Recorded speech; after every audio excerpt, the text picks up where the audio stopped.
Alors bonjour tout le monde, bienvenue à la dernière masterclass de la journée. Et aujourd'hui on va avoir Mathieu Accard qui s'occupe de la sélection version française pour la maison de whisky, qui va donc nous parler de cette nouvelle gamme. Merci Mathieu.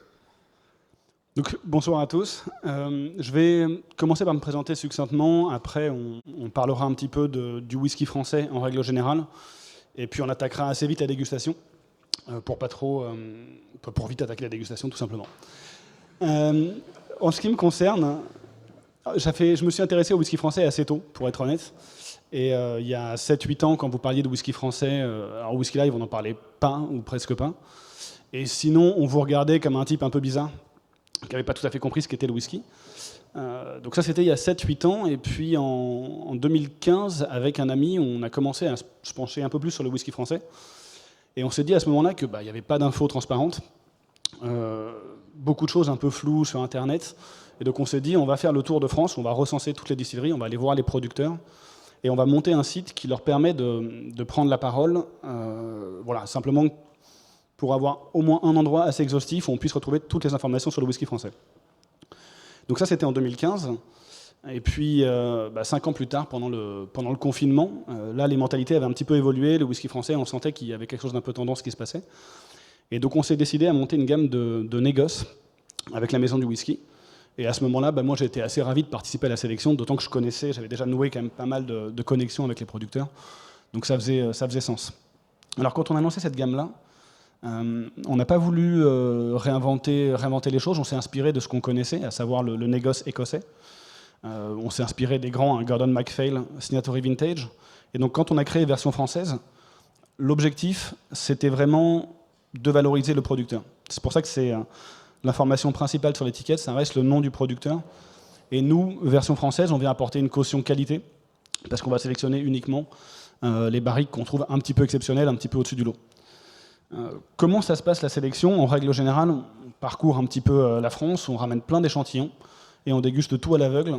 Et si ça passe 3 dégustations à l'aveugle, si on est vraiment convaincu par le produit, alors on l'embouteille et on en fait en version française. Voilà à peu près pour l'esprit de la gamme. Avant de commencer à parler des produits, simplement quelques informations sur le whisky français. Si on reprend quelques dates clés historiques, en 90, c'est une distillerie. En 2000, c'est 20 distilleries. En 2000, c'est 7. En 2010, c'est 20 distilleries.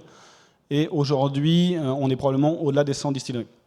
95 distilleries déclarées, mais probablement une petite dizaine qui travaillent dans l'ombre et qui sont en train de constituer du stock. Donc, ce qu'on peut remarquer, c'est que le whisky français, on est vraiment sur une courbe exponentielle et la production a explosé. Bon, là, ça force un petit peu l'enthousiasme, mais en fait, quand on regarde les volumes, les 95 distilleries actuelles en France produisent à peu près autant qu'une distillerie de taille moyenne en Écosse. Prenez Bowmore ou Auchentoshan par exemple, qui produit à elle seule ce que produisent toutes les distilleries françaises. Donc le whisky français reste quand même massivement artisanal à ce stade, et je pense que c'est principalement lié à notre ADN, à notre manière de voir la production. Parfois on manque un peu de pragmatisme, mais du coup quand on crée des choses et des produits à consommer, ça donne des choses qui sont un peu plus vibrantes, dans laquelle on va ressentir un petit peu la patte de l'artisanat.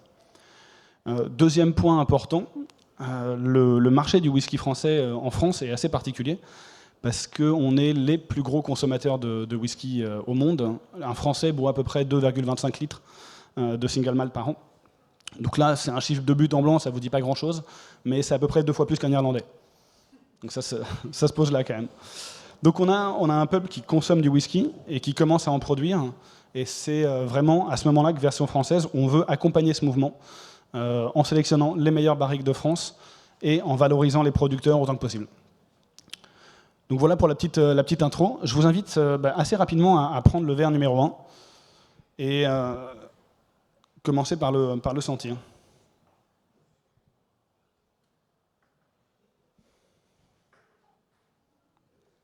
Donc on va attaquer la dégustation. Si vous avez des questions, n'hésitez pas à m'interrompre. Oui. Une question, c'est votre site. Oui. Alors le site en question, c'est whisky-français.com. Assez simple en termes d'URL. Ça marche. Donc sur le premier, on est sur un produit, je ne sais pas ce que vous en pensez, si ça vous paraît plutôt classique ou un peu différent. On est sur quelque chose d'assez fruité, d'assez riche au nez.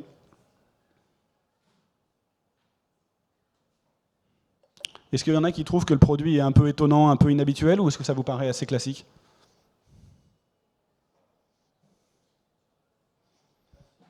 Ok. C'était un peu le but, c'était un petit piège pour commencer ce premier produit, puisqu'on est sur un Armagnac, donc on n'est pas sur un whisky, mais voilà. C'est ça, après c'est promis, on parlera essentiellement de whisky.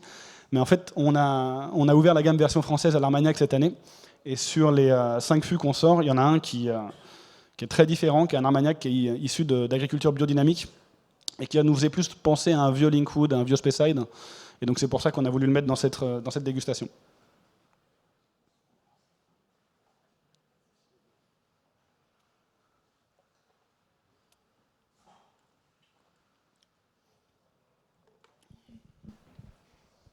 Donc là, on est au domaine Soubise, petit domaine d'Armagnac, donc intégralement en biodynamie.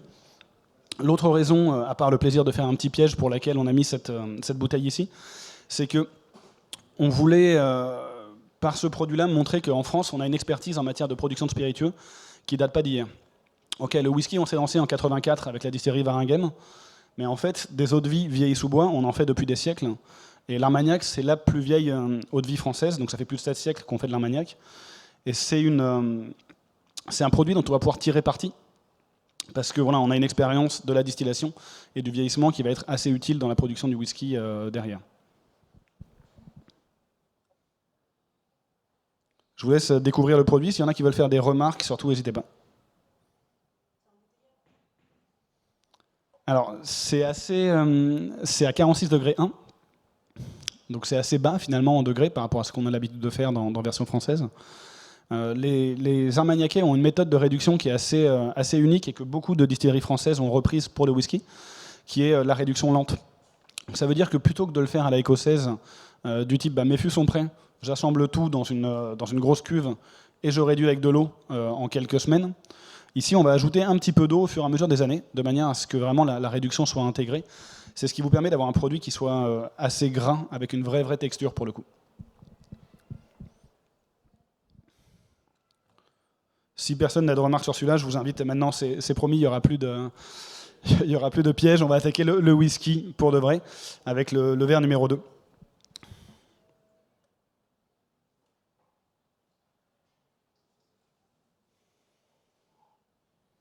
Alors autant sur le premier qui était un Armagnac, le but c'était quand même de vous parler un petit peu de l'antériorité de la France sur la production des spiritueux, donc avec une eau de vie vieille de 7 siècles.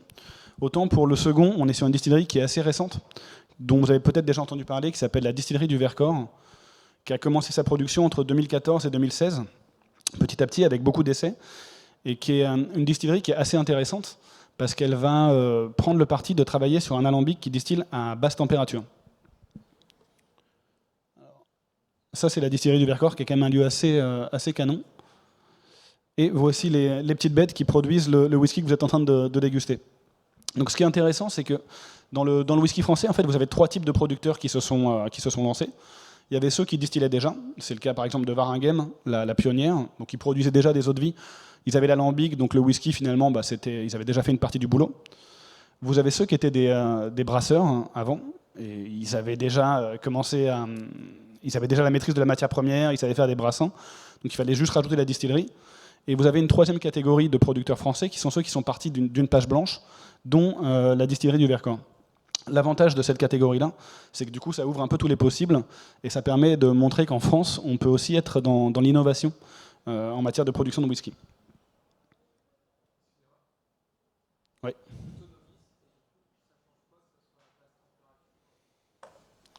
Alors, en fait, donc l'alambic que vous avez vu juste avant, on réduit la pression à l'intérieur pour que l'eau bout à 50 degrés à l'intérieur. Du coup, la distillation va durer beaucoup plus longtemps. J'en ai discuté un petit peu avec le producteur Eric Cordel, qui ne rentre pas trop dans les détails chimiques, mais il a une comparaison que je trouve assez intéressante et assez efficace. C'est un peu la même différence que quand vous faites une côte de bœuf. Vous pouvez soit la faire mijoter pendant des heures, et ça va vous faire un très bon ragoût, soit la saisir au barbecue, et ça vous donne quelque chose de très différent. Avec la même matière première, selon le mode de cuisson, selon la manière de la travailler, vous obtenez des champs aromatiques assez variés. Donc ici, en l'occurrence, ça amène quand même pas mal de subtilité, pas mal de finesse sur ce produit.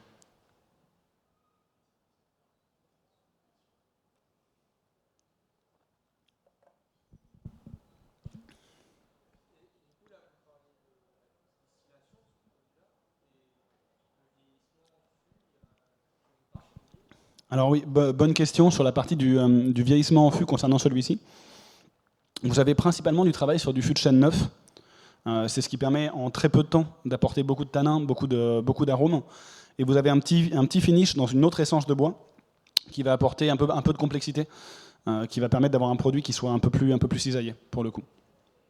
Ici, on est à 46 degrés, et ça illustre bien ce qu'on disait avant. C'est également quelqu'un qui va travailler ses réductions assez lentement, petit à petit, pour que vous ayez un produit qui soit bien intégré, bien gras, et qui se tienne. Vous ne sentez pas la réduction, il n'y a pas un côté aqueux, on a un côté bien huileux. J'en profite pour faire une petite digression. Dans version française, on a pris le parti pris de faire des réductions parfois, c'est-à-dire de demander au producteur de le ramener à 50 ou 46 degrés. En revanche, on ne filtre jamais nos produits. Donc vous gardez les composés gras à l'intérieur, ce qui vous permet d'avoir des choses aromatiquement plus intéressantes. Est-ce qu'il vous plaît, est-ce que celui-ci vous déroute un peu moins que le précédent, ou peut-être des remarques sur celui-ci ?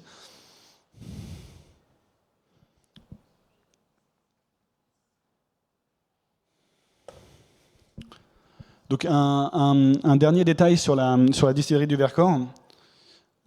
C'est une distillerie qui est située donc à côté du massif du Vercors, comme son nom l'indique, qui est installée dans une ancienne magnanerie, qui est le bâtiment que vous voyez ici. Alors une magnanerie, c'était les bâtiments dans lesquels on faisait la culture du verre à soie à l'époque.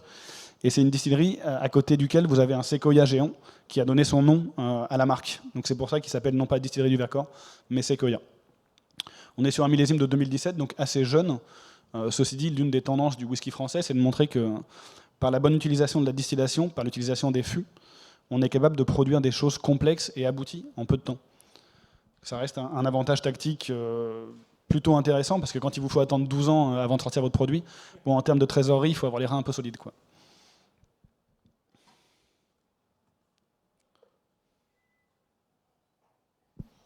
Donc, si vous êtes à l'aise sur celui-ci, je vous invite à passer au verre numéro 3, qui est un produit doublement spécial, surtout aujourd'hui, puisque c'est l'édition du Whisky Live, comme vous pouvez voir sur l'étiquette, et qui est un produit qui va nous permettre d'illustrer un autre aspect intéressant, je trouve, de la production française, qui est l'intérêt pour les matières premières qu'on peut avoir en France. En gros, dans le monde du whisky écossais, vous avez aujourd'hui massivement une variété d'orge qui est utilisée, qui est l'optique, qui est une variété qui a un très bon rendement, qui a un très bon rendement, mais dont pas plus intéressante que ça. Et à l'époque, vous aviez une variété d'orge que certains connaissent sûrement, qui s'appelle la Golden Promise, qui était la variété d'orge qui permettait de produire Macallan, qui a fait les grandes heures de Macallan et de Karuizawa. Alors, c'est une superbe orge. Par contre, on est sur une orge de printemps qui est assez faible en rendement. On est sur un rendement 5 fois inférieur à ce qui se peut se faire aujourd'hui. Donc quasiment plus personne ne s'est mis en tête de se lancer avec cette variété d'orge, sauf la distillerie du Breuil qui s'est vraiment lancée sur cette variété-là en 2015, de manière assez discrète. Hop. Alors, le Breuil, on parlait des catégories tout à l'heure, c'est des gens qui font du Calvados. Je ne sais pas s'il y a des amateurs de Calvados ici, mais ils font un excellent Calvados qui s'exporte principalement en Hollande, où les gens en sont très friands. Et quand ils se sont lancés dans le whisky, on aurait pu s'attendre à ce qu'ils se disent on fait du Calvados, on va utiliser nos alambics à Calvin, on va faire des vieillissements en fût de Calvin. Et en fait, pas du tout. Ils ont pris le parti pris d'avoir une approche très humble, de s'inspirer de ce que faisaient les Écossais, d'avoir une double distillation traditionnelle et un vieillissement assez classique finalement dans des fûts de Bourbon. Alors, je ne sais pas si vous sentez, mais pour moi, il y a un marqueur aromatique au-delà de la partie des céréales qui sont assez présentes. Vous avez un petit marqueur vanille qui est assez présent. Ça, c'est typique de ce que va apporter le fût de Bourbon. Le fût de Bourbon étant fait dans une variété de chêne qu'on appelle le chêne blanc des Amériques, qui est un chêne qui est absolument génial, parce que même neuf, il vous amène de la vanille, il vous amène de la coco, il vous amène du caramel, mais vous n'avez jamais ce côté boisé, ce côté planche de bois qu'on peut avoir sur les barriques neuves quand on utilise du chêne français, qui est finalement beaucoup plus technique à utiliser. Donc là, sur le vieillissement, vraiment vieillissement traditionnel, le fût de Bourbon, c'est 80% des whiskies dans le monde qui sont vieillis sur ce type de fût. Et pour une raison assez prosaïque finalement, c'est que dans la réglementation américaine, pour faire du Bourbon, vous avez le droit d'utiliser votre fût qu'une seule fois. Donc je vous laisse imaginer le nombre de fûts que met à disposition Jack Daniel's tous les ans. C'est juste colossal. Donc le fût de Bourbon est bon marché. Il est fait avec une essence de bois qui est sans risque. Donc c'est pour ça qu'aujourd'hui, c'est un fût qui est quand même très très largement popularisé. Si un jour vous avez du distillat à faire vieillir, que vous ne voulez pas vous planter, fût de Bourbon, ça marche à tous les coups.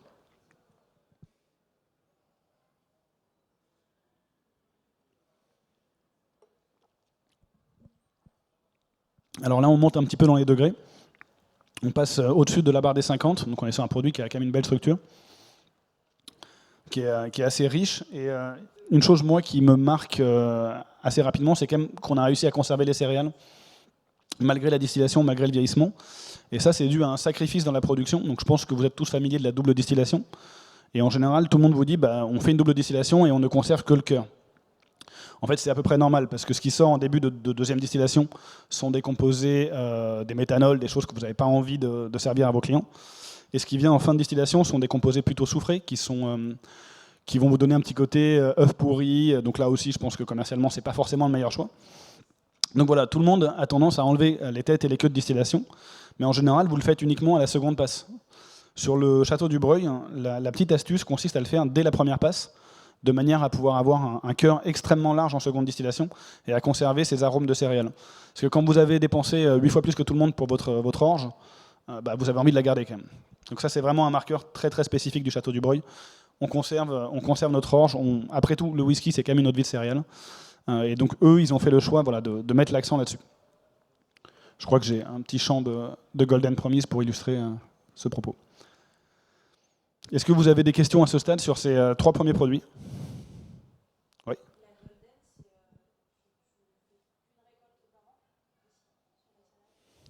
Oui, c'est une orge, tu la plantes au printemps et tu la récoltes à la rentrée.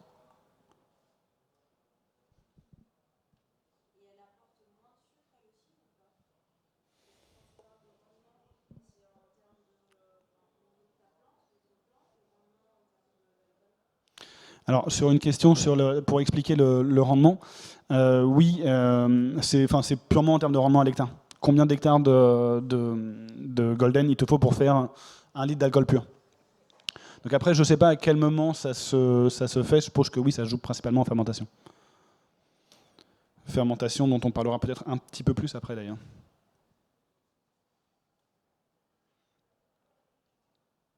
Donc moi vraiment je suis céréales, flan à la vanille, c'est quelque chose qui me parle plutôt bien. Voici à peu près donc pour le Breuil. On va continuer à monter un petit peu dans les degrés si vous voulez bien, avec le verre numéro 4, qui est un produit assez spécial cette année. Donc bon, vous l'aurez compris, hein, chaque produit que je vous présente a une spécificité. Mais cette fois-ci, quand on a été voir la distillerie de la Mine d'Or, qui est une distillerie qui est installée à côté de Rennes en Bretagne, on en a discuté avec eux, c'est une distillerie qui est très attendue. En fait, le mec, c'était celui qui a fondé la brasserie Lancelot. Donc, je ne sais pas s'il y en a qui connaissent les bières Lancelot ici, mais c'est des bières qui sont très très bien implantées en Bretagne, qui sont assez réputées, et ça fait un petit bout de temps qu'il dit « Ouais, non, moi les bières, je m'en occupe plus trop, je fais du whisky. » Bon, mais tout le monde lui dit « Ton whisky, quand est-ce qu'on le voit ?» Et donc on est retourné lui poser la question il y a quelques mois de ça, en lui disant « Écoute, t'en es où de ton whisky? Est-ce que tu veux qu'on fasse quelque chose ensemble ?» Et il nous a dit « Écoutez, tout le monde me demande mon whisky, je ne sais pas si j'ai envie de le sortir maintenant. À la limite, ce qu'on fait, c'est qu'on travaille sur un fût ensemble, et ce sera une avant-première, ça me permettra de faire patienter mes clients, de dire que il existe pour de vrai, que je ne suis pas en train de dire n'importe quoi, qu'il y a bien un whisky qui s'appelle Galahad, et puis moi je me donne du temps ensuite pour la suite.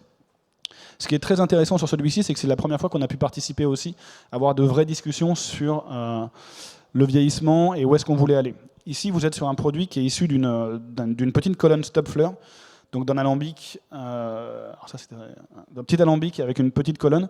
Donc vous avez vous chargez ici, puis ensuite vous arrivez là dans une colonne avec des plateaux qui vous permet en une seule distillation d'avoir un distillat, un whisky blanc, autour de 80, qui est très aromatique, très frais et qui est assez délicat en fait.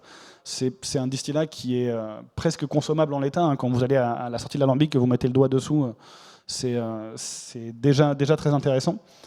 Mais en revanche, c'est un distillat qui est délicat. Vous ne pouvez pas l'attaquer avec du fût neuf et du fût de sherry de but en blanc.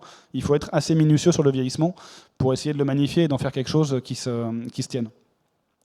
Donc sur celui-ci, il avait principalement travaillé sur des fûts de Bourbon, donc de manière assez précautionneuse, comme je vous disais, quand on ne sait pas trop où on va au début, fût de Bourbon, c'est jamais un mauvais choix. Et c'est un whisky que j'ai sélectionné ici pour vous parler de quand même un avantage français majeur qu'on connaît trop peu, qui est la gestion du bois et la gestion des forêts en France. En fait, en France, la tonnellerie française est réputée mondialement. Ici, pour l'affinage, ils ont travaillé avec la tonnellerie Taranceau pour obtenir un fût de chêne français neuf, dont les mérins ont séché pendant 5 ans. Bon, dit comme ça, c'est pareil, c'est des chiffres, il n'y a pas trop de points de comparaison, mais en général, quand vous faites des fûts, vous laissez vos mérins sécher à l'air libre pendant 2 ans ou 3 ans, et 3 ans, vous êtes déjà sur ce qu'on appelle du premium. Ici, ils vont avoir séché pendant 5 ans, pour faire ensuite des fûts de très très grosse qualité. C'est des fûts qui coûtent 3 fois le prix du marché, mais c'est des fûts qu'il a sélectionnés pour amener juste en fin de vieillissement une pâte et quelque chose qui va déterminer le style de Galahad. Donc ça, pour l'anecdote, ce qui était sympa, c'est quand on y a été avec lui, on a pu goûter le jus qui n'a pas été dans celui-là et le fût qui avait été seulement 1 semaine dans celui-là. Et c'était 2 produits vraiment totalement différents. Donc il s'accompagne de Taranceau pour finalement finaliser un produit assez pointu. Et je vous disais, effectivement, en France, on a pas mal de forêts et on a une tradition de tonnellerie qui nous est enviée dans le monde entier, puisque de l'Australie à l'Écosse, même dans plein d'autres pays, quand vous marquez French Oak sur votre bouteille de whisky, vous êtes sur un argument de qualité qui est mondialement reconnu. Parce que le chêne français, là où le chêne américain, c'est cool, c'est sans risque, c'est vanille, c'est coco, le chêne français amène beaucoup de choses, demande beaucoup plus d'attention, doit être travaillé avec beaucoup plus de parcimonie, mais il amène voilà, des petites épices, des notes de girofle, des notes de muscade, des choses assez pointues. Donc je vous laisse le goûter rapidement.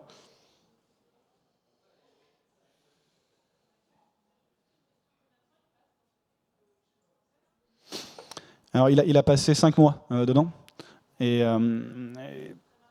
c'est déjà très très marqué. Ouais. Je te dis, au bout d'une semaine, on sentait déjà vraiment la différence.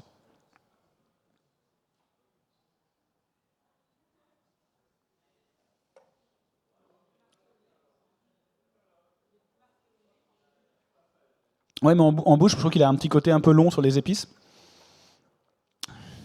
Et c'est vrai que clairement, la longueur vient de cette maîtrise du chêne français, pour le coup. Alors pour ceux qui n'auraient pas déjà fait le lien, un Galahad, c'est le fils de Lancelot. Et donc comme il a fait une bière qui s'appelait Lancelot, le whisky s'appellera Galahad.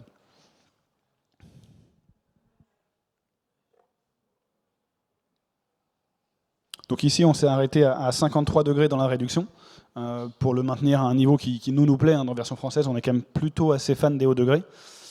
Il sortira probablement, lui, une version à 46 plus tard, dont cette version française est en fait vraiment une préfiguration, donc une avant-première sur son produit, mais qui donne quand même les grandes lignes de ce que pourra être Galahad quand il sera disponible de manière plus large. S'il n'y a pas d'autres questions à ce stade, on va pouvoir tranquillement se diriger vers le dernier, qui est un petit peu la pépite cette année dans la gamme version française. Alors, pour revenir un petit peu à l'année dernière en version française, on avait un Armorique, un Domaine de Haute-Glace, un Glenarmor. On avait aussi un Ninkasi, un La Rochefoucauld. Donc on était plutôt sur des distilleries qui sont quand même massivement installées, qui sont des distilleries dont le nom était déjà bien installé. On venait un peu confirmer ça avec version française. Cette année, on est vraiment sur une sélection de produits, donc sur les 6 qu'on a fait, sur des choses beaucoup plus confidentielles, qui sont des jeunes distilleries, qui sont pour nous un peu les distilleries montantes aussi dans le whisky français. Alors le dernier, pas tellement finalement. Alors je vais juste vous montrer par rapport à la distillerie de la Mine d'Or. Je vous en ai pas parlé. La distillerie s'appelle la distillerie de la Mine d'Or parce que elle est à côté d'un site qui s'appelle la Mine d'Or et ils ont mis des fûts dans cette mine. Donc environnement parfait pour le vieillissement du whisky puisque grosse hygrométrie, donc on favorise l'évaporation de l'alcool et on conserve beaucoup d'arômes. Donc la brasserie artisanale du Dauphiné, ça c'est une histoire, je vais prendre un petit peu plus mon temps sur le dernier. Déjà je vous invite à le sentir. La brasserie du Dauphiné, c'est une brasserie qui en 2015 était tenue qui est toujours tenue par quelqu'un qui s'appelle Vincent Gachet, qui est quelqu'un qui s'est dit en 2015, whisky français, ouais pourquoi pas, moi je fais de la bonne bière, je pense que je peux me lancer pour faire du whisky, et qui s'est dit je vais produire 2 brassins, un brassin non tourbé, un brassin tourbé. Et puis, je vais me faire 2 fûts cette année-là, et l'année prochaine, j'en ferai 6, et l'année d'après, 12, et ainsi de suite. Sauf que vous n'êtes pas sans savoir, s'il y a des amateurs de bière, qu'en parallèle de ça, le mouvement beer craft a quand même vraiment explosé. Et lui, son activité de brasseur a vraiment explosé, lui a pris tout son temps. Déjà que c'était quelqu'un qui était assez débordé quand on l'avait vu à l'époque. Il n'a pas pu continuer la production de whisky. Donc quand je suis retourné le voir 3 ans après, il m'a dit non, en fait, le whisky, j'ai totalement laissé tomber la production de whisky. J'ai quelques barriques que je fais en affinage, mais je ne produis plus. Parce que j'ai pas le temps, parce que la bière, ça cartonne. Et finalement, tant mieux pour lui, c'est quand même plutôt une bonne nouvelle. Donc il a sorti un premier fût en 2018 qui s'appelait Mandrin, qui était totalement non tourbé. Et il y a quelques mois, en discutant un petit peu de la sélection de version française, je me suis rappelé que de mémoire, il avait produit 2 fûts. Donc on s'est dit, on va pas faire ça au téléphone, on va prendre la voiture, on va aller le voir, on va en discuter un petit peu avec lui. Et c'est à ce moment-là qu'il nous a dit, ouais, la deuxième barrique, je l'ai, elle est là. Et j'ai pas trop le temps de m'en occuper, donc si vous voulez, on fait un truc ensemble.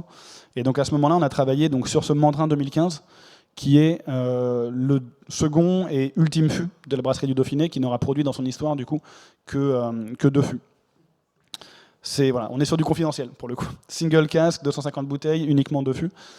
L'autre spécificité sur ce produit-là, donc déjà je pense qu'on est, quand je vous dis que c'est tourbé, vous ne devez pas trouver ça tellement tourbé.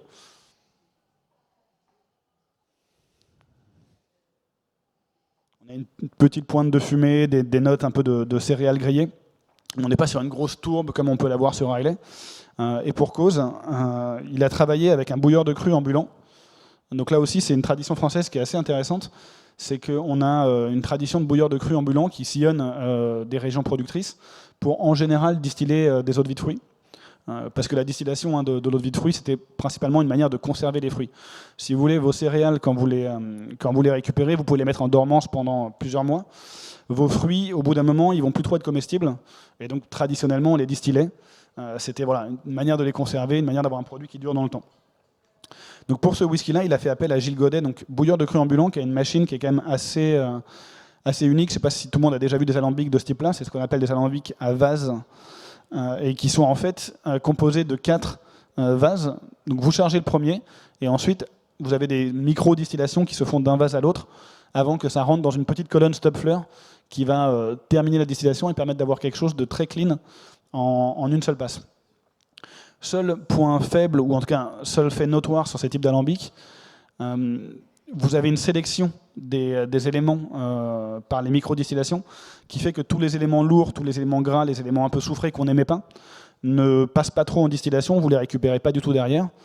Là où c'est un peu plus gênant, c'est que c'est pareil, hein, les phénols qui vous donnent le goût un peu tourbé sont eux aussi des éléments plutôt lourds, plutôt de fin de distillation. Et donc finalement, avec un brassin tourbé et un alambic de ce type-là, vous pouvez avoir quelque chose qui est très légèrement fumé. Je veux dire, même si vous passiez le distillat de Lafroig dans un alambic comme ça, vous termineriez avec un produit tourbé mais tranquille, quoi. Donc ça, c'est vraiment une spécificité de cet alambic.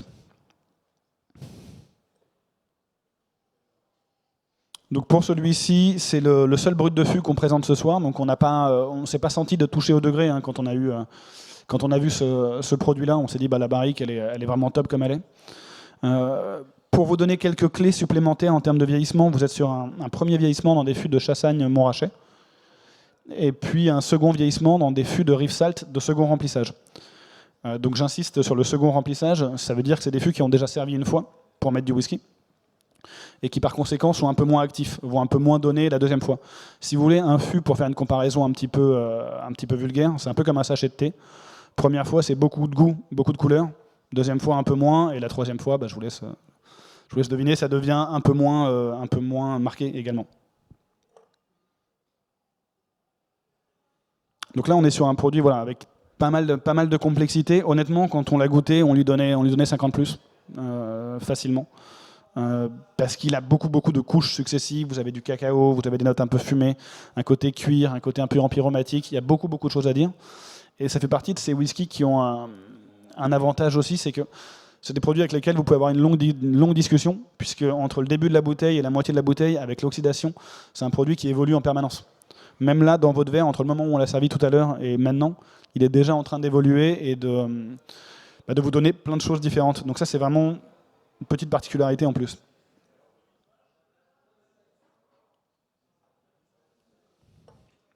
Donc après, c'est typé hein, pour un produit de ce type-là. Le Rive Salt marche quand même pas mal, on a quand même de la puissance. Et on a de francs arômes. Voilà, moi j'ai vraiment le cacao, le cuir et cette petite tourbe légère qui est assez typée. Donc voilà à peu près pour la sélection. Est-ce que vous avez peut-être quelques questions sur ce qu'on a goûté? Alors, attendez, je passe comme ça, tout le monde peut entendre. Pourquoi les transporter sur des fûts mobiles comme ça, enfin sur une sorte de camionnette